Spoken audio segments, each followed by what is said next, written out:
আসসালামু আলাইকুম ওয়া রাহমাতুল্লাহ। আশা করি আল্লাহ সুবহানাহু ওয়া তাআলা সবাইকে সুস্থ রেখেছেন।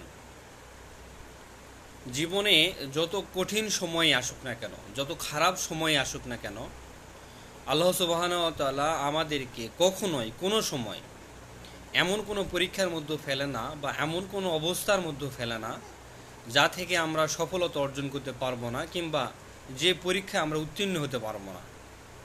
তিনি জানেন যে আমাদের সামর্থ্য কতটুকু, তাই আমাদেরকে সাহস এবং ধৈর্যের মাধ্যমে আল্লাহ তাআলার সাহায্য প্রার্থনা করতে হবে।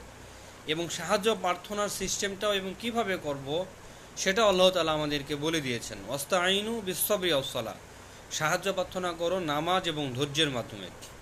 এবং সূরা বাকারা 286 নম্বর আয়াতে আল্লাহ সুবহানাহু ওয়া তাআলা ইরশাদ করেছে, লা ইউকাল্লিফুল্লাহু নাফসান ইল্লা বুসআহা লাহা মা কাসাবাত ওয়া আলাইহা মাকতাসাবাত। আল্লাহ তাআলা তোমাদের সাধ্যের অতিরিক্ত তোমাদের উপরে কিছু চাপিয়ে দেন না।